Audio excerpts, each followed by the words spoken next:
ऐसे कौन से रेड अलार्म्स हैं जो जिनके बाद पेरेंट्स को चाहिए कि वो ऑडियोलॉजिस्ट से राब्ता करें? ज़्यादा प्रॉब्लम होता है माइल्ड या मॉडरेट हियरिंग लॉस में, यानी दरमियाना सा मसला है या हल्का सा मसला है। अब उसमें बच्चे को कुछ आवाज़ें आ रही होती हैं लेकिन सब आवाज़ें नहीं आ रही होती। स्पीच थेरेपिस्ट के साथ किस तरह से काम करते ट्रिपल हैं? साउंड जैसे नॉकिंग है या फिर फ़ोन की आवाज़ है, ये सब आवाज़ें जो हैं उन्होंने फर्स्ट टाइम सुनी होती हैं तो उनको रिकॉग्नाइज़ कराना। जैसे कॉक्लियर इम्प्लांट जो है ये सिर्फ बच्चों के लिए होता है या फिर क्या बड़ों में भी इसका इस्तेमाल होता है?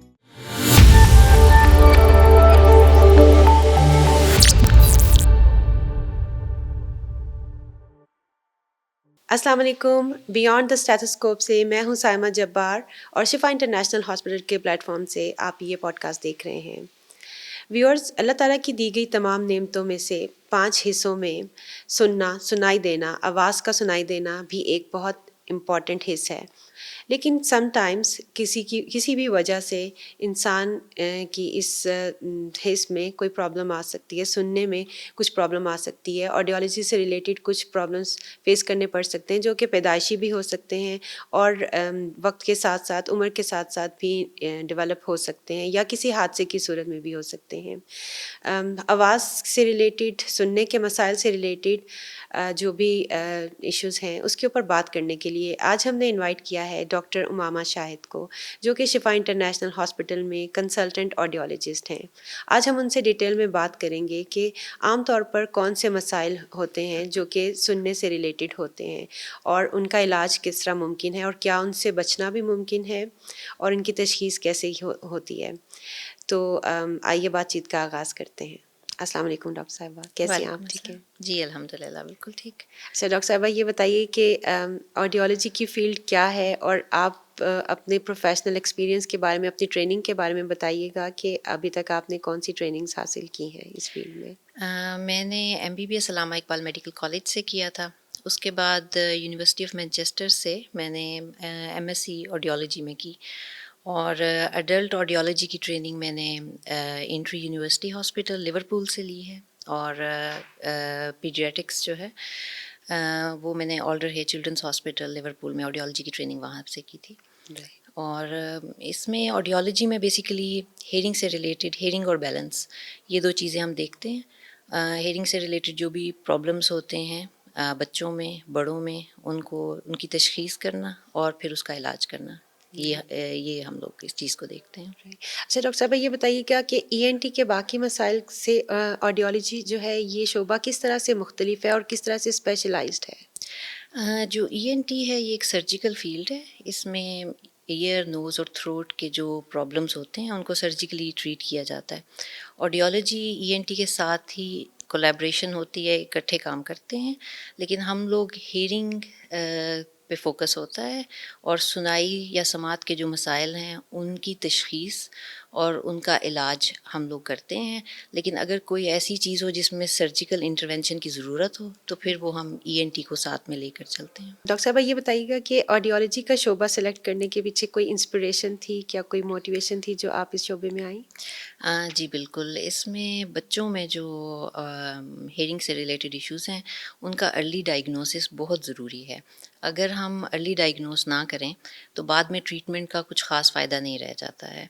अ, जो डेवलप्ड कंट्रीज़ हैं, उनमें इसीलिए न्यूबॉर्न हेयरिंग स्क्रीनिंग स्टार्ट हुई थी ताकि बच्चों को का जो हेयरिंग के इश्यूज़ हैं, उनको पैदाइश के टाइम पर ही डायग्नोस किया जाए ताकि उनका बरवक़्त इलाज किया जा सके। तो मेरी यही जो थी मोटिवेशन थी कि इस चीज़ के बारे में पाकिस्तान में चूँकि बिल्कुल अवेयरनेस नहीं है, राइट। तो उसको अवेयरनेस क्रिएट की जाए और ताकि बच्चों में जो हेयरिंग के प्रॉब्लम्स हैं उनको टाइमली डायग्नोस किया जाए और प्रॉपर ट्रीटमेंट उनका स्टार्ट हो सके।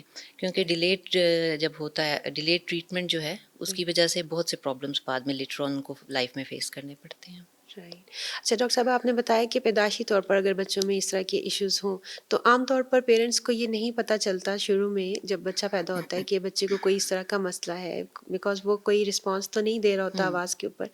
तो पेरेंट्स ऐसे कौन से रेड अलार्म्स हैं जो जिनके बाद पेरेंट्स को चाहिए कि वो ऑडियोलॉजिस्ट से राब्ता करें और क्या प्रॉब्लम्स हो सकते हैं या क्या सिम्पटम्स हो सकते हैं? जी, इसमें इस तरह से है कि कुछ जिन बच्चों में सवेयर या प्रोफाउंड हियरिंग लॉस होता है, यानी बहुत ज़्यादा हियरिंग का मसला होता है, उसमें पेरेंट्स के लिए डिटेक्ट करना थोड़ा-सा आसान होता है, क्योंकि बच्चा किसी भी आवाज़ पे कोई रिस्पॉन्स नहीं दे रहा होता। जैसे बच्चे सो रहे होते हैं, अमूमन कमरे में शोर हो तो बच्चे उठ जाते हैं, लेकिन अगर हियरिंग का मसला बहुत ज़्यादा है तो बच्चे नहीं उठेंगे, और थोड़े से बड़े होंगे तो अपने नाम पे रिस्पॉन्स नहीं दे रहे होंगे, यानी नाम पे वो कोई उनकी तरफ से रिस्पॉन्स नहीं आएगा, या वैसे कोई आवाज़ जैसे कोई चीज़ गिरी है या कोई और जो डिफरेंट साउंड्स होती हैं उन पे उनका कोई रिस्पॉन्स नहीं होता है, तो वो रिलेटिवली जल्दी पिक हो जाते हैं, पेरेंट्स ले भी आते हैं। ज़्यादा प्रॉब्लम होता है माइल्ड या मॉडरेट हियरिंग लॉस में, यानी दरमियाना सा मसला है या हल्का सा मसला है। अब उसमें बच्चे को कुछ आवाज़ें आ रही होती हैं, लेकिन सब आवाज़ें नहीं आ रही होती, और इसी वजह से उनकी स्पीच बहुत डिले हो जाती है, क्योंकि वो सब साउंड्स को पिक नहीं कर पा रहे होते, सुन नहीं पा रहे होते, तो वो पहले स्पीच में डिले आता है, उसके बाद तोतलापन आने लगता है, क्योंकि जो साउंड वो सुन नहीं रहे, वो उनकी ज़ुबान में भी नहीं आएगी। तो उसमें पिक करना थोड़ा-सा मुश्किल होता है पेरेंट्स के लिए, और वो अक्सर बच्चे लेट आते हैं हमारे पास। लेकिन यही है कि चूँकि पाकिस्तान में न्यूबॉर्न हियरिंग स्क्रीनिंग सब हॉस्पिटल्स में नहीं हो रही है, यानी कि पैदाइश के टाइम पे बच्चों की हियरिंग स्क्रीनिंग नहीं है। तो जैसे ही महसूस हो कि बच्चा सब आवाज़ों पे रिस्पॉन्स नहीं कर रहा है, तो इमीडिएटली बेहतर है कि उनको टेस्टिंग के लिए लेकर आया जाए और उनका टेस्ट हो, ताकि टाइमली तशख़ीस हो और इलाज हो सके। और लेकिन न्यूबॉर्न हियरिंग स्क्रीनिंग जो है इसका ये जितने ज़्यादा हॉस्पिटल में स्टार्ट हो सके वो बेहतर होगा, ताकि क्योंकि जैसे मैंने बताया कि अगर मामूली मसला है सुनाई का या दरमियाना मसला है, उसमें पेरेंट्स के लिए पिक करना काफ़ी मुश्किल होता है। राइट। अच्छा, अगर आपने न्यू बॉर्न की बात की तो क्या शिफा इंटरनेशनल हॉस्पिटल में वो फैसिलिटीज़ हैं जो कि न्यू बॉर्न के लिए हेयरिंग टेस्ट या स्क्रीनिंग्स जो हैं वो कर सकें? जी, बिल्कुल, शिफ़ा इंटरनेशनल हॉस्पिटल मेरा ख़्याल है इस्लामाबाद में पहला हॉस्पिटल है जहाँ पे न्यूबॉर्न हियरिंग स्क्रीन हमने स्टार्ट की है। तकरीबन 1 साल हो गया है। जो भी बच्चे शिफ़ा इंटरनेशनल हॉस्पिटल में जिनकी पैदाइश हो रही है, उन सब की न्यूबॉर्न हियरिंग स्क्रीनिंग होती है डिस्चार्ज से पहले, जो कि एक इंटरनेशनल प्रोटोकॉल है। इंटरनेशनल प्रोटोकॉल ये है कि within first month of life screening हो जानी चाहिए, और अगर बच्चों में किसी में स्क्रीनिंग पे रिज़ल्ट ठीक नहीं आते हैं तो उनकी डायग्नोस्टिक असेसमेंट यानी तशख़ीस हियरिंग लॉस की 3 महीने के अंदर हो जानी चाहिए, और फिर इलाज 6 महीने के अंदर-अंदर हो जाना चाहिए, क्योंकि ये जो पहला साल होता है इसमें ब्रेन की डेवलपमेंट बहुत तेज़ी से हो रही होती है, और अगर इस दौरान में बच्चों को ऑडिटरी स्टिमुलेशन या आवाज़ें नहीं सुनाई देती हैं, तो स्पीच उनका जो डेफ़िसिट है या जो स्पीच के प्रॉब्लम्स हैं, वो बड़ा टाइम लगता है उसको बाद में करेक्ट करने में, और अगर साढ़े 3 साल या 4 साल का बच्चा हो जाए, तो बाज़ औक़ात करेक्ट करना बहुत मुश्किल भी हो जाता है।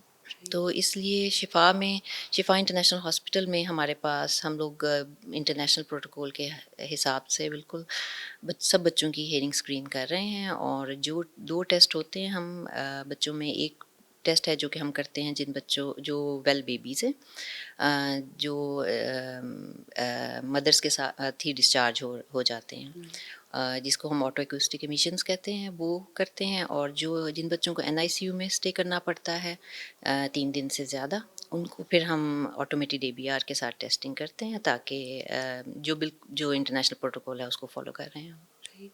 अच्छा डॉक्टर साहबा, इसमें कोई रिस्क फैक्टर भी होता है कि कुछ बच्चों में ये रिस्क ज़्यादा होता है या मदर्स की वजह से कोई इस तरह का रिस्क फैक्टर, क्या आप बता सकती हैं कि उनको स्क्रीनिंग कराना बहुत ज़्यादा इम्पोर्टेंट है? कोई ऐसा रिस्क फैक्टर? जी, जो बच्चे हैं उनमें 60% हियरिंग लॉस प्रिवेंटेबल है, यानी जो हियरिंग लॉस है 60% ऑफ द टाइम उनकी कॉज ये होती है जो कि अवॉइड की जा सकती थी।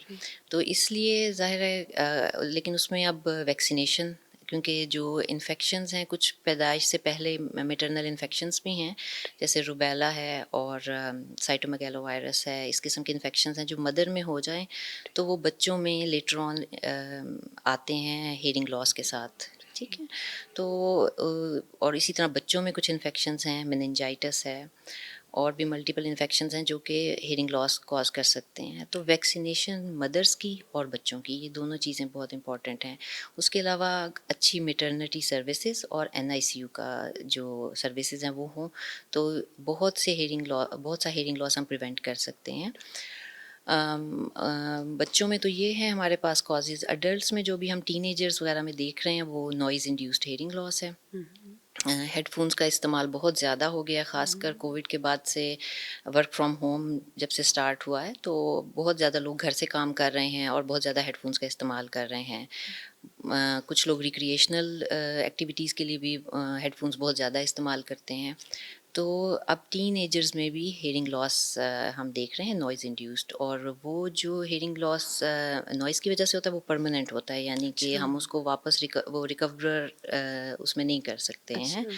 तो उसके लिए भी अवेयरनेस बहुत ज़रूरी है, बल्कि हम अपने डिपार्टमेंट में जो भी बच्चे आते हैं हियरिंग लॉस के साथ या टिनाइटिस के साथ, तो उनमें पेरेंट्स को हमेशा गाइड करते हैं इस चीज़ के बारे में कि हेडफ़ोन का इस्तेमाल बहुत लिमिटेड होना चाहिए। जी। अच्छा, अब अगर हेडफ़ोन का इस्तेमाल कोई ज़्यादा तेज़ वॉल्यूम में कर रहा हुँ, है, तो लॉन्ग टर्म इसके नेगेटिव इफ़ेक्ट्स हो सकते हैं। कुछ लोग कहते हैं कि अगर आप हैंड्स फ्री यूज़ कर लें या हुँ। डिफ़रेंट किस्म की और चीज़ें यूज़ कर लें, तो शायद उसका नुकसान कम होता है। क्या ऐसा है? नहीं, बिल्कुल भी नहीं। ये जो हेडफ़ोन्स हैं, हैंड फ्री हैं, जो भी चीज़ आप यूज़ करेंगे, नॉइज़ इससे कान में जाता है, और जब अनलिमिटेड आवर्स के लिए आप यूज़ करेंगे, तो जो हमारे कान में नर्व्स होती हैं, वो एग्ज़ॉस्ट हो जाती हैं, और अगर ये एवरी डे चलता रहे, तो आफ्टर ग्रेजुअल होता है, लेकिन ज़ाहिर है कि वो इम्पैक्ट तो आता है, और उसमें फिर ये होता है कि कुछ अरसे बाद हियरिंग लॉस, कम्युनिकेशन प्रॉब्लम, ये सब चीज़ें शुरू हो जाती हैं। जी। और ये अब हम टीनेजर्स में भी देख रहे हैं, जो पिछले 5 साल से या 6 साल से परसिस्टेंट हेडफ़ोन्स का इस्तेमाल कर रहे हैं। तो उनमें हियरिंग लॉस अब हम क्लिनिक्स में देखते हैं रेगुलरली ये राइट। चीज़। अच्छा, ये तो हेडफ़ोन का इस्तेमाल हो गया। अगर वैसे भी लाउड म्यूज़िक सुना जाए या हुँ, लाउड आवाज़ में कोई भी हुँ, चीज़ देखी जाए, जैसा कुछ लोग न्यूज़ सुन हुँ, रहे होते हैं और इस तरह हुँ, की चीज़ें, तो क्या उसका भी इफ़ेक्ट होता है कि एक लिमिटेड वॉल्यूम तक आपको कोई हुँ। चीज़ सुननी चाहिए? जितना ज़्यादा शोर होगा, जितनी ज़्यादा वॉल्यूम होगा, वो आपके कान को इफ़ेक्ट कर सकता है, हियरिंग को? जी, बिल्कुल, कुछ इंडस्ट्रीज़ में भी नॉइज़ होता है, और हुँ, उसके इसलिए यूजुअली रेगुलेशंस होती हैं इन प्लेस के, ईयरली उनकी हियरिंग असेसमेंट होती है, ताकि जस्ट टू मेक श्योर कि कोई हियरिंग लॉस ना हो रहा हो, नॉइज़ लेवल इतना ज़्यादा ना हो। लेकिन अगर घर में कोई बहुत ऊँची आवाज़ में टीवी सुन रहा है, ख़ासकर अगर अगर एल्डरली है, तो बाज़ औक़ात वो इंडिकेशन भी होती है कि हियरिंग लॉस शायद उनका स्टार्ट हो चुका है, हुँ, हुँ। और इसीलिए वो वॉल्यूम इतना ऊँचा कर कर सुन रहे हैं। तो वो नॉइज़ तो किसी भी किस्म का हो, तो वो उसका कान पे हमेशा बुरा असर होता है। राइट। तो बढ़ती हुई एज के साथ जो है वो ज़्यादा चांसेस होते हैं, it's a biggest risk factor, you mean? जी, बिल्कुल, जो हियरिंग लॉस का इंसिडेंस है, वो जैसे-जैसे उम्र बढ़ती जाती है, तो उसमें बढ़ता जा रहा होता है। जैसे कि अगर हम वैसे देखें जनरल पॉपुलेशन, तो तकरीबन 5% पॉपुलेशन में डिसेबलिंग हियरिंग लॉस होता है। डिसेबलिंग हियरिंग लॉस का मतलब है कि ऐसा हियरिंग लॉस जिसको ट्रीटमेंट की ज़रूरत है। लेकिन अगर यही हम 60 ईयर से जो वो ज़्यादा उम्र के ऊपर लोग हैं, के, उनमें देखें, तो ये 25% तक चला जाता है। यानी कि राइट। जैसे-जैसे उम्र बढ़ती जाती है, तो चांसेस ज़्यादा होते हैं कि हियरिंग लॉस हो सकता है, और उसकी वजह obviously age related hearing loss most of the time वो होता है। बाज़ औक़ात कुछ लोगों के कान में इन्फेक्शंस रहे होते हैं काफ़ी लंबा अरसा अनट्रीटेड, तो उनकी वजह से भी ये प्रॉब्लम हो सकता है, लेकिन विद एज ज़्यादा इंसिडेंस हो जाता है हियरिंग लॉस का। जी। अच्छा डॉक्टर साहबा, कुछ लोगों को कॉटन बड वगैरह यूज़ करना या और भी कुछ चीज़ें जो हैं जो नहीं करनी हुँ। चाहिए गाल में, वो यूज़ करते हैं, तो क्या उसकी वजह से भी आपने कुछ इंसिडेंट्स देखे हैं कि उनके हेयरिंग पर फ़र्क पड़ा हो? हियरिंग इस तरह से है कि जो हियरिंग लॉस कॉटन बड तो ख़ैर सॉफ्ट होते हैं, लेकिन कुछ लोग पिन वग़ैरह का इस्तेमाल हुँ, करते हैं, तो उससे ज़ाहिर है कि रिस्क ऑफ इन्फेक्शन बढ़ जाता है, और हुँ, हुँ। इन्फेक्शन बढ़ेगा तो ज़ाहिर है कि अगर रिकरेंट इन्फेक्शंस होंगे, बार-बार हो रहे हैं, तो वो लेटर ऑन इम्पैक्ट करते हैं हियरिंग पे ऑब्वियसली। जी। तो वो कौन से साइंस होते हैं जिनको देखते हुए किसी को ज़रूर ईएनटी या फिर ऑडियोलॉजिस्ट के पास जाना चाहिए? परसिस्टेंट कौन सी सिम्पटम्स होंगे? देखिए, अगर हीयरिंग के हवाले से हम देखें, तो अक्सर जिसको हीयरिंग का प्रॉब्लम होता है, उनको इन शुरू में इतना पता नहीं चलता है, लेकिन जो घर में बाकी अफराद होते हैं, वो ज़्यादा बेहतर बता सकते हैं। जैसे मैंने अभी ज़िक्र किया कि टीवी का वॉल्यूम ऊंचा रखने लगते हैं, बार बार आवाज़ रिपीट करने का कहते हैं, और अक्सर खामोशी में आवाज़ उनको ठीक सुनाई देती है, लेकिन जैसे ही थोड़ा सा बैकग्राउंड नॉइज़ होगा, जैसे टीवी चल रहा है या तीन चार लोग इकट्ठे ग्रुप में कोई डिस्कशन कर रहे हैं, तो उसमें स्पीच में से क्लैरिटी मिसिंग होती है, यानी कि आवाज़ आ भी जाए तो बात की समझ नहीं आ रही होती है। तो ये साइंस होते हैं जो हमें बताते हैं कि ये हियरिंग लॉस अब इनका ऐसा है जिसको ट्रीट करने की ज़रूरत है। लेकिन अनफॉर्चुनेटली पाकिस्तान में थोड़ा-सा हियरिंग एड के साथ एक एसोसिएशन है कि स्टिग्मा। लोग जी स्टिग्मा है कि वो लोग पसंद नहीं करते इसको हुँ, लगाना। इवन बच्चों में जिनमें बहुत ज़रूरत होती है, उनमें भी हमने देखा है कि क्योंकि बच्चे बहुत ज़्यादा नॉइज़ी एनवायरनमेंट में आ रहे होते हैं, यानी क्लासरूम भी नॉइज़ी होता है, अगर वहाँ ब्रेक हुँ, हो रही है तब भी नॉइज़ है, तो उसमें बच्चों को बात ठीक से समझ नहीं आएगी अगर अनलेस कि उनका हियरिंग लॉस को ट्रीट किया जाए। लेकिन उसके बावजूद पेरेंट्स अवॉइड करते हैं for a very long time कि हियरिंग एड हम ना लगाएं, हुँ, क्योंकि स्कूल में जाएंगे तो बाकी बच्चे तंग करेंगे। हालांकि बेहतर ये होगा कि मैं पेरेंट्स को ये एडवाइस करती होती हूँ कि आप टीचर्स की हेल्प लें, और ताकि वो इस चीज़ को नॉर्मलाइज करें क्लास में कि हुँ, किसी जैसे ग्लासेस हैं इसी तरह से वाक़ई। हियरिंग एड्स हैं। अगर हम नए बच्चे को हियरिंग एड लगाएंगे तो नुकसान बच्चे का होगा, क्योंकि उसको बहुत सी बातें टीचर की समझ नहीं आएंगी। फ्रेंड्स बनाना मुश्किल हो जाता है, सोशलाइज करना, क्योंकि उनको अगर नॉइज़ में उनके फ्रेंड्स कुछ बात कर रहे हैं तो उनको समझ नहीं आ रही है, तो वो ये चीज़ें उनकी जो सोशलाइजेशन है उस पे इम्पैक्ट होता है उसका, फिर उनके कॉन्फिडेंस पे। तो ये सब चीज़ों पे उनका इस चीज़ का इम्पैक्ट होता है। तो जी, बजाय इसके कि इस चीज़ को अवॉइड किया जाए कि हम हियरिंग एड ना लगाएं, उससे बेहतर होगा कि बच्चे में ये कॉन्फिडेंस पैदा किया जाए कि हुँ, ये जैसे एक ग्लासेस नॉर्मल हैं चीज़ जी है। बिल्कुल, किसी में भी कोई भी किसी को किसी भी चीज़ की ज़रूरत पड़ सकती है ना जी, इस तरह से हेल्प की। तो और टीचर्स अगर इस चीज़ में रोल प्ले करें तो वो बहुत हेल्पफुल होगा। उस स्कूल्स में अवेयरनेस की स्कूल्स बहुत में जी, ज़रूरी है। Schools right. में अवेयरनेस हो, टीचर्स को एजुकेट किया जाए कि अगर बच्चा कोई हियरिंग एड पहनता है तो उसमें क्लास में उसको कैसे मिक्स अप करना है, और कोई बुली ना करे, इस चीज़ को लुक आफ्टर किया जाए। तो ये चीज़ें हैं, लेकिन ऑब्वियसली थोड़ा टाइम लगता है चेंज चेंज आने में, लेकिन पहले की निस्बत काफ़ी बेहतर है अब सिचुएशन जी। राइट। अच्छा डॉक्टर साहबा, एक तो आवाज़ का कम सुनाई देना एक मसला है, इसके अलावा कुछ मसाइल और भी हैं जैसे कि बैलेंस के, जैसे आपने बात की थी वो आई थिंक वर्टिगो और या जी, इस तरह आई थिंक इसको जी। कहते हैं। ये कौन से मसाइल होते हैं, इसके क्या सिम्टम्स होते हैं और ये इसका इलाज कराना बर वक्त वो कितना इम्पोर्टेंट है? जी। अच्छा, इसमें ये है कि वर्ट हमारा जो कान है वो हेयरिंग के साथ-साथ बैलेंस को भी कंट्रोल करता है। तो हम्म, बाज़ औक़ात उसकी वजह से अगर उसमें इम्बैलेंस आ जाए तो उसकी वजह से अनस्टेडीनेस होती है और वर्टाइगो, चक्कर आने लगते हैं। अब उसमें मल्टीपल कॉजेज़ हैं वर्टाइगो की, जिसके लिए डिफरेंट एक्सरसाइज़ेज़ भी अवेलेबल हैं, जिनको हम वेस्टिबुलर रिहैबिलिटेशन कहते हैं, और उसके अलावा कुछ मेडिकेशंस भी हेल्प करती हैं। तो उनका डायग्नोसिस और जी उनका ट्रीटमेंट भी हम लोग करते हैं। उसका ये है कि जब भी महसूस हो कि क्योंकि मल्टीपल कॉजेज़ हैं वर्टाइगो की, तो वो हमें सब रूल आउट करते हैं, और अगर लगे कि वेस्टिबुलर सिस्टम या जो कान का जो हमारा सिस्टम है वो इन्वॉल्व्ड है, तो फिर हम उसके हिसाब से उनको लेकर चलते हैं। जी। राइट।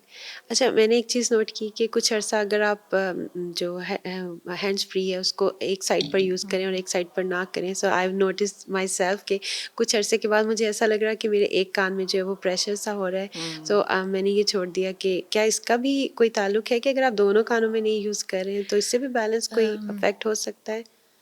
बैलेंस का तो एज़ सच उस तरह से मेरा नहीं ख़्याल कि उस कोई फ़र्क पड़ेगा, लेकिन हियरिंग पे डेफ़िनेटली पड़ता है। बाज़ औक़ात एसिमेट्री आने लगती है, यानी एक हुँ, कान दूसरे से बेहतर होता है या एक कान ख़राब होता है। तो अक्सर जब हम पूछते हैं तो उसकी यही कॉज़ होती है कि एक साइड पे हेडफ़ोन्स का इस्तेमाल ज़्यादा आ रहा है। तो बाज़ लोग यूज़ ही सिर्फ़ एक साइड पे करते हैं, तो लाइक वो समटाइम कोई वॉक कर रहा है या हाँ फिर इस जी, तरह तो से वो उसमें वो एक चाहते हैं कि एक कान जो है वो फ्री हो फ्री रहे फॉर तो समथिंग हाँ एल्स, जी, कोई इधर-उधर की तो आवाज़ के लिए और एक जो है वो म्यूज़िक या जी। उसके लिए। तो बिल्कुल, लेकिन उसमें ज़्यादा हियरिंग पे इम्पैक्ट है इसका। राइट, हेडफ़ोन्स जब भी आप इस्तेमाल करेंगे तो हियरिंग पे काफ़ी बुरा इसका इम्पैक्ट होता है। राइट। अच्छा, अब डायग्नोस्टिक जो टेस्ट हैं जो शिफा इंटरनेशनल हॉस्पिटल में हुँ। अवेलेबल हैं ऑडियोलॉजी से रिलेटेड, उनके बारे में आप बताइएगा कि वो कितने एडवांस्ड हैं और किस तरह से आपको हेल्प करते हैं डायग्नोसिस के लिए? हम लोग अडल्ट्स में और बच्चों में डिफरेंट टेस्टिंग करते हैं, क्योंकि बच्चे इतना रिस्पॉन्स नहीं दे सकते हैं, तो उनको बहुत से टेस्ट उनके हमारे ऑब्जेक्टिव होते हैं, यानी उन्हें सुलाकर तो फिर हम टेस्ट करते हैं। तो उसमें एबीआर, एएसएसआर और एक्यूस्टिक एमिशंस हैं। अभी हम लोग वीआरए, एक प्ले ऑडियोमेट्री और वीआरए टेस्टिंग है जो कि थोड़ा सा 3 to 7 ईयर्स का एज ग्रुप बच्चों का होता है, उसमें हम करते हैं। तो वो बल्कि अभी कुछ अरसे में हो जाएगा शुरू, तो वो भी बड़ा इजी हो जाएगा। जिन बच्चों को मल्टीपल फॉलोअप की ज़रूरत होती है, यानी एक दफ़ा हीयरिंग असेसमेंट की, उसमें कोई प्रॉब्लम आया है और हमने 3 मंथ्स के बाद दोबारा उनका रिपीट टेस्ट करना है, तो दोबारा से उनको सुला कर वो करने की ज़रूरत नहीं रहेगी। हम वीआरए के ज़रिए या प्ले ऑडियोमेट्री के ज़रिए कर सकेंगे। और उसके अलावा अडल्ट्स में प्योटन ऑडियोमेट्री है, स्पीच टेस्टिंग और बाकी टिम्पनोमेट्री, ये सब चीज़ें हम कर रहे हैं। आपने बात की कि शुरू में अगर जितना जल्दी डायग्नोस हो जाए तो उनकी स्पीच पे भी बेहतर इफ़ेक्ट हो सकता है कि वो हो जाती है, इम्प्रूव हो सकती है। तो वो आप लोग स्पीच थेरेपिस्ट के साथ किस तरह से काम करते हैं, इसका बताइएगा? अच्छा, ये स्पीच थेरेपी हम बड़ा हमारी क्लोजली हम काम करते हैं, क्योंकि जिन बच्चों में भी स्पीच डिले होता है बिकॉज ऑफ हेयरिंग लॉस, उसमें ऑब्वियसली हम उनको हेयरिंग एड या कॉक्लियर इम्प्लांट, ये 2 ऑप्शंस होती हैं, वो देते हैं। तो इन बच्चों को बहुत हेल्प की ज़रूरत होती है स्पीच थेरेपी की सूरत में, क्योंकि उनको डिफरेंट, उन्होंने जब हम hearing aid first time fit करते हैं या कॉक्लियर इम्प्लांट फर्स्ट टाइम बच्चों के लगता है, तो वो उनके लिए फर्स्ट डे होता है जब वो साउंड सुनते हैं मोस्ट ऑफ द टाइम।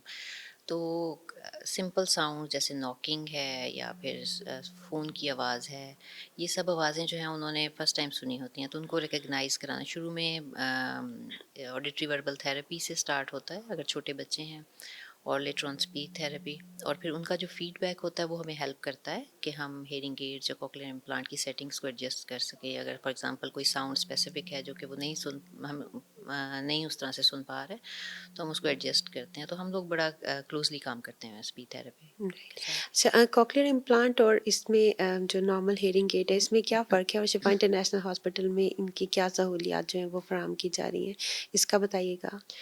जो हेयरिंग एड है वो बेसिकली आवाज़ को ऊंचा करता है। हेयरिंग लॉस मुख्तलिफ़ किस्म का होता है, उसमें कुछ सेवेरिटी डिफरेंट होती है। उसमें कुछ बच्चे होते हैं जिनमें हेयरिंग लॉस हल्का, दरमियाना या अगर मॉडरेटली सवेर तक भी आ रहा हो, तो उसका मतलब ये होता है कि जो नर्व्स हैं वो कम्प्लीटली डैमेज नहीं है कान में, कुछ नर्व्स अभी इंटैक्ट हैं और वो ठीक काम कर रही हैं। ऐसे बच्चों में हेयरिंग एड बहुत अच्छा काम काम करती है। उसको हम प्रोग्राम करते हैं अकॉर्डिंग टू थ्रेशोल्ड्स, और उसके बाद फिर ये होता है कि वो बच्चों को जैसे एक नॉर्मल बच्चा सुन सकता है, उसके काफ़ी करीब उनको आवाज़ सुनाई देने लग जाती है। और लेकिन कुछ बच्चे ऐसे होते हैं जिनमें नर्व्स बहुत ज़्यादा ख़राब हो चुकी होती हैं। अब अगर हम हेयरिंग एड लगाएंगे तो बच्चे को अगर आवाज़ जाएगी भी तो उसमें क्लैरिटी नहीं होगी, और बच्चों की स्पीच जो है जब तक क्लियर स्पीच वो सुनेंगे नहीं, उनकी स्पीच खुद भी क्लियर नहीं होगी। जो लेटर्स या जो साउंड्स वो सुनते हैं वही स्पीच में आती है। तो स्पीच हम इसी तरह सीखते हैं, जो साउंड सुन रहे हैं वही हमें याद हो जाती है और फिर हम बोलने लगते हैं। तो अगर आपको कोई आवाज़ सुनाई नहीं दे रही तो वो ज़ाहिर है आपकी ज़ुबान में नहीं आ सकेगी, तो तोतलापन आने के चांसेस होते हैं। तो ऐसे बच्चों में जिनमें हमें लगे कि हेयरिंग एड बहुत फ़ायदा नहीं देगी या स्पीच नॉर्मल डेवलप नहीं हो सकेगी, उनमें फिर हम कॉक्लियर इम्प्लांट करते हैं। जी, कॉक्लियर इम्प्लांट जो नर्व्स जो डैमेज हो चुकी होती हैं उनको बाईपास कर देता है। जी, दो इसके कंपोनेंट होते हैं, एक हम सर्जिकली अंदर कान के अंदर डाल देते हैं और एक बाहर साउंड प्रोसेसर होता है, जी। और वो आवाज़ को पिक करता है, अंदर लेकर जाता है और इंटरनल डिवाइस के साथ, और वो डायरेक्टली फिर ऑडिटरी नर्व को स्टिमुलेट करता है। बेसिकली जो डैमेज्ड पार्ट है उसको एक तरह से हम बाईपास कर रहे ओके। होते हैं, और तो उन वो कुछ बच्चों को उसकी ज़रूरत होती है। और ऐसे बच्चों में अगर आप हेयरिंग एड लगाएंगे तो स्पीच या डेवलप नहीं होगी या फिर उसमें तोतलापन रहेगा, तो उस तरह क्लैरिटी से नहीं होगी। क्लैरिटी नहीं होगी, उसमें राइट, नॉर्मल स्पीच नहीं डेवलप हो सकेगी, तो उनमें फिर इम्प्लांट की ही ज़रूरत होती है। तो ये राइट। दोनों मुख्तलिफ चीज़ें होती हैं, और वो हम जो डिफरेंट यहाँ पे हीयरिंग असेसमेंट्स करते हैं उसके बाद फिर प्लान करते हैं। ईएनटी यहाँ पे कॉक्लियर सर्जन्स। इम्प्लांट की सर्विसेज हमारे पास अवेलेबल हैं, जी। तो हमारी पूरी टीम है, तो हम मिल के फिर इसको प्लान करते हैं कि बेहतर क्या चीज़ रहेगी बच्चे के लिए, हेयरिंग एड या फिर कॉक्लियर इम्प्लांट, और फिर हम उस तरह लेकिन दोनों फैसिलिटीज़ शिफा में अवेलेबल हैं।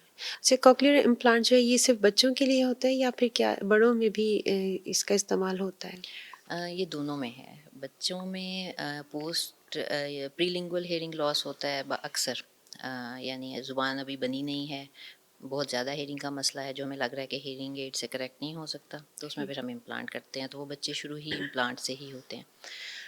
कुछ बच्चे होते हैं उनमें प्रोग्रेसिव लॉस होता है, पहले हेयरिंग लॉस कम था, उसमें हमने हेयरिंग एड लगाई, फिर हम उनका फॉलो अप करते हैं और एवरी 3 मंथ्स या 6 मंथ्स हम उनको देख रहे होते हैं जब तक स्पीच उनकी फुली डेवलप ना हो जाए। और उसके बाद फिर ये होता है कि अगर बच्चों का हेयरिंग लॉस प्रोग्रेस करता जा रहा है, बढ़ता जा रहा है और वो स्टेज पे चला गया जिस पे हेयरिंग एड बहुत फ़ायदा नहीं देंगी, तो हम फिर उन्हें स्विच कर देते हैं हेयरिंग एड से इम्प्लांट पे।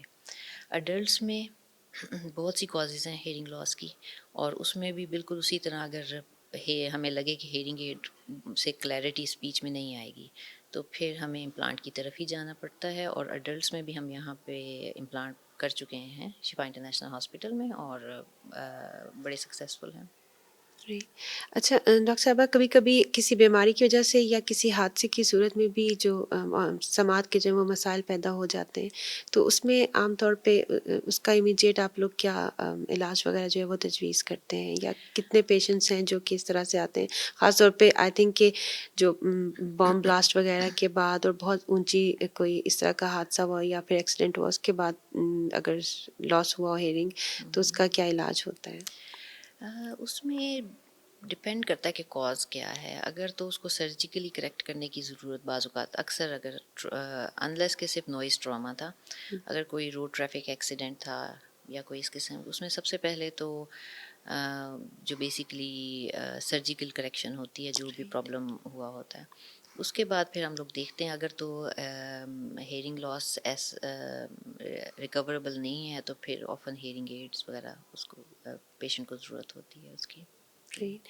अच्छा, आप अपने कानों की का ख़्याल रखने के लिए आप जनरल लोगों को जो कि पेशेंट्स नहीं हैं, आम पब्लिक, उनको आप क्या मैसेज देंगी कि आप किस तरह से अपने कानों का ख़्याल रख सकते हैं, अपनी हियरिंग का ख़्याल रख सकते हैं? हीयरिंग जो है ना, ये हमारी एक बहुत इम्पॉर्टेंट सेंस है। उसकी वजह ये है कि ये कम्युनिकेट करने में हेल्प करती है हमें दूसरे लोगों के साथ, और अवेयरनेस भी एनवायरनमेंट की। कोई कमरे में आ रहा है या आप कोई भी साउंड आपको सुनाई देती, तो आपको पता चलता है कि आपके इर्द गिर्द क्या हो रहा है। तो एक चीज़ जो बहुत लैक करती है वो ये है कि हीयरिंग लॉस का एसोसिएशन है अडल्ट्स में कॉग्निशन के साथ, मेमोरी के साथ, और उनकी जो मेंटल वेलबींग है उसके साथ। जब हेयरिंग लॉस को करेक्ट ना किया जाए, यानी हेयरिंग लॉस को अनट्रीटेड हम छोड़ देते हैं, हुँ, तो बहुत से प्रॉब्लम होने लगते हैं। उसमें एक तो पेशेंट्स में एनजाइटी और स्ट्रेस होने आने लगता है, डिप्रेशन आने हुँ, लगता है, क्योंकि अगर कुछ लोग उनके पास बैठे घर में बेतहाशा लोग हैं और वो आपस में बात भी कर रहे हैं, लेकिन उनको कुछ सुनाई नहीं दे रहा है, तो वो थोड़ा आइसोलेशन सा फील करने लगते हैं। इसी तरह से मेमोरी और कॉग्निशन के साथ इसका बड़ा इम्पैक्ट होता है हेयरिंग लॉस का। तो इसमें इस मैं जो एडवाइस मैं दे सकती हूँ बच्चों के हवाले से, तो ये कि अगर बच्चों को अर्ली हम ट्रीट नहीं करेंगे, तो बाद में ट्रीटमेंट का 5 साल के बाद ट्रीटमेंट का बहुत फ़ायदा नहीं रह जाता है। जिन बच्चों में पैदाइशी सुनाई का मसला है, राइट। अगर थोड़ा सा भी वालदैन को शक हो, क्योंकि न्यूबॉर्न हेयरिंग स्क्रीनिंग बहुत से हॉस्पिटल्स में, अक्सर हॉस्पिटल्स में नहीं हो रही है, तो पेरेंट्स को अगर थोड़ा सा भी शक हो तो बेहतर होगा कि आगे उसका टेस्ट करवाया जाए, ताकि अगर खुदा न खास्ता हेयरिंग का इशू है तो उसको हम ट्रीट करें। और अगर हेयरिंग लॉस नहीं होगा तो रीअश्योरेंस हो जाएगी और आप एटलीस्ट रूल आउट हो रूल आउट जाएगा हो कि ये जाएगा जी, प्रॉब्लम क्योंकि नहीं है। इशू ये है कि आप बाद में ट्रीट करेंगे तो वो रिज़ल्ट नहीं होंगे जो हम 6 मंथ्स की एज पे ट्रीट करते हैं। राइट। और एडल्ट्स में ये है कि जो बुज़ुर्ग होते हैं घर में, अगर उनको हुँ, हेयरिंग का इशू है तो उसको निगलेक्ट नहीं करना चाहिए, क्योंकि लेटर ऑन ये फिर कई किस्म के प्रॉब्लम्स, जैसे कि मूड स्विंग्स आने लगते हैं, क्योंकि हुँ, वो ज़ाहिर है कि डिप्रेशन, एनजाइटी, ये सब चीज़ें आने लगती हैं, मेमोरी लॉस होने लगता है। तो ये एज सुन अगर थोड़ा सा भी आपको डाउट हो तो बेहतर होता है कि टेस्ट करवा लिया जाए, और अगर ताकि अगर हेयरिंग लॉस है तो हम उसको भी ट्रीट कर सकें। राइट। अच्छा, ये बताइएगा कि पाकिस्तान में ऑडियोलॉजिस्ट की कितनी ज़रूरत है और कितने लोग इस फ़ील्ड में आ रहे हैं, और जो लोग इसमें इंटरेस्ट ले रहे हैं उनको आप क्या मैसेज देंगी कि इस फ़ील्ड में कितना स्कोप है और कितनी ज़रूरत है? ज़रूरत तो बहुत ज़्यादा है, क्योंकि अभी ये रिलेटिवली न्यू फील्ड है पाकिस्तान में, और इसमें research even all over the world ये पिछले कुछ मतलब 30-35 साल से ज़्यादा इसमें डेवलपमेंट आई है और अभी बहुत रिसर्च हो रही है इसके अंदर। तो स्कोप तो बहुत ज़्यादा है और बहुत ज़रूरत भी है, क्योंकि सबसे ज़्यादा ज़रूरत तो अवेयरनेस क्रिएट करने की है और लोगों को बताने की कि ज़रूर इम्पोर्टेंट है कि आपका हेयरिंग लॉस जो है बच्चों में, बड़ों में ये करेक्ट किया जा सके। और मैं मेरा तो यही एडवाइस होगी कि ज़्यादा से ज़्यादा लोग इस फील्ड में आएँ और ताकि हर हॉस्पिटल में अभी इस तरह से है कि हर हॉस्पिटल में और एक कोई भी ऑडियोलॉजिस्ट बाज़ औक़ात नहीं भी अवेलेबल हैं, राइट। तो ज़ाहिर है तो ज़रूरत बहुत स्पेशलाइज्ड ज़्यादा है। ऑडियोलॉजिस्ट के पास जाना उतना ही इम्पोर्टेंट है। बिल्कुल, बहुत ज़रूरी है। राइट। बिल्कुल। अच्छा, मैं एक और ख़ास तौर पे चाहूँगी कि आप बताइएगा कि जिन लोगों के पास और ऑप्शन नहीं है, उनको हेडफ़ोन यूज़ करना ही करना है, जिस तरह हुँ, कोई कॉल सेंटर में जॉब कर रहा है या हुँ, किसी का काम इस तरह का हुँ। है, तो उसको आप क्या एडवाइस करेंगी कि वो किस तरह से उसके इफ़ेक्ट को मिनिमाइज़ कर सकता है, उसके नेगेटिव इफ़ेक्ट्स को? हाँ, उसमें 2 चीज़ें होंगी। एक तो ये है कि बीच में रेस्ट लें, हुँ, ब्रेक्स लें, ताकि ये है कि और जितनी ज़रूरत हो उससे ज़्यादा यूज़ ना करें। और दूसरा ये है कि उसको ईयरली ज़रूर टेस्ट करवाएँ अपनी हियरिंग राइट। को, क्योंकि बाज़ औक़ात जब तक हमारा माइल्ड हियरिंग लॉस होता है, हमें पता नहीं चलता कि हियरिंग लॉस हो रहा है, क्योंकि एज़ सच वो कम्युनिकेशन में कोई हिंड्रेंस नहीं होती है। लेकिन पता तब चलता है हमें जब कम्युनिकेशन में प्रॉब्लम शुरू होता है और तब तक मॉडरेट लॉस हो चुका होता है। तो जो लोग भी जिनको ये लगता है कि हम काफ़ी ज़्यादा हेडफोन्स का इस्तेमाल कर रहे हैं, तो वो ईयरली हीयरिंग असेसमेंट ज़रूर करवाएं, ताकि अगर कभी भी इम्पेक्ट आना शुरू हो तो उनको पता हो और वो फिर उसकी प्रिकॉशंस ले सकें। सो एटलीस्ट वो और स्टेबल हो सकता है, बजाय इसके कि वो वर्स हो जाए। हाँ, बिल्कुल, वो ऑब्वियसली वो थोड़ा उनको लिमिट करना पड़ेगा अपना जो हेडफ़ोन्स का यूज़ है। लेकिन उसका जब तक हमें पता नहीं होगा कि अच्छा ये उसमें प्रॉब्लम हो रहा है अब हेयरिंग का, तो तब तक तो ऑब्वियसली हम उसको करेक्ट नहीं कर सकते। राइट। तो ये है कि एक तो ईयरली हेयरिंग असेसमेंट अपनी करवाएँ और दूसरा ये है कि जितना कम से कम इस्तेमाल कर सकते हैं वो करें। राइट। और इस नॉइज़ पोल्यूशन के बारे में क्या कहेंगे, ट्रैफिक वगैरह और इसका, और ख़ास तौर पे जब कोई इस तरह के इवेंट्स आ रहे होते हैं जिसमें लोग ऊंची आवाज़ में वो हॉर्न बजा रहे हैं और ये चीज़ें कर रहे हैं, ये कितनी नुकसानदेह हो ये सकती है? देखें, ये जब हम बहुत ज़्यादा नॉइस एक्सपोज़र होता है हमारा, कभी हम ऐसी जगह जाएं जहां बहुत शोर था, तो अमूमन थोड़ा सा प्रॉब्लम होता है हेयरिंग का। लेकिन अगर कोई वन ऑफ था इंसिडेंस ऐसा, तो ये रिकवर हो जाता है, हमारा कान जो है ना वो दोबारा से ठीक हो जाता है। लेकिन अगर मल्टीपल टाइम्स ऐसा होता है तो बार फिर बार ज़ाहिर एक्सपोजर। बार-बार अगर आप उसी सिचुएशन में जा रहे हैं, तो उसमें फिर ये होता है कि फिर ज़ाहिर है कि वो थ्रेशोल्ड शिफ्ट आने लगता है, यानी कि चेंजेस आने लग जाते, परमानेंट चेंजेस आने लग जाती हैं। तो देखिए, नॉइज़ तो अवॉइड जितना कर सकते हैं आप करें, और बाकी जो रूटीन में हम लोग थोड़ा फ़ोन सुनते हैं या फिर वैसे नॉर्मली बाहर निकलते हैं, तो उसका इतना प्रॉब्लम नहीं है। लेकिन एक्सटेंडेड आवर्स के लिए लाउड नॉइज़ सुनना है, वो प्रॉब्लम क्रिएट करता है। और कुछ मदर्स भी बच्चों के कान साफ करने के लिए बहुत अंदर तक सफाई हुँ, करती हैं, और वैक्स जो हुँ। है वो भी शायद टच हो जाती है, तो उसको उसको करना कितना नुकसानदेह हो सकता है, कि कितना ज़रूरी है कान की सफाई किस तरह से करनी चाहिए? कान जो हमारे हैं वो सेल्फ क्लीनिंग है, उनके अंदर जो वैक्स बनती है वो नॉर्मल है। हम्म, सबके कान में वैक्स बनती है और वो खुद ही निकल जाती है, उसको निकालने की ज़रूरत नहीं होती है। अगर बस बहुत डीप करेंगे तो फिर ऑब्वियसली रिस्क ऑफ इन्फेक्शन बढ़ जाता है। जब भी आप कान में बहुत, क्योंकि आपको ऑब्वियसली नज़र तो नहीं आ रहा होता, हम्म, तो वो ब्लाइंडली जब आप कान के अंदर कोई चीज़ भी मारेंगे तो वो रिस्क ऑफ इन्फेक्शन तो बढ़ जाएगा। तो राइट। इस तरह thank you so much doctor से। Okay Sahiba ji. For this information. Viewers, उम्मीद है कि आपको आज काफ़ी इन्फॉर्मेशन मिली होगी कि ऑडियोलॉजी से रिलेटेड जितने भी मसाइल हैं उनके लिए जल्द अज़ जल्द तशख़ीस करवाएं, डॉक्टर से रब्ता करें, और ताकि इलाज की कॉम्प्लिकेशन से बचा जा सके।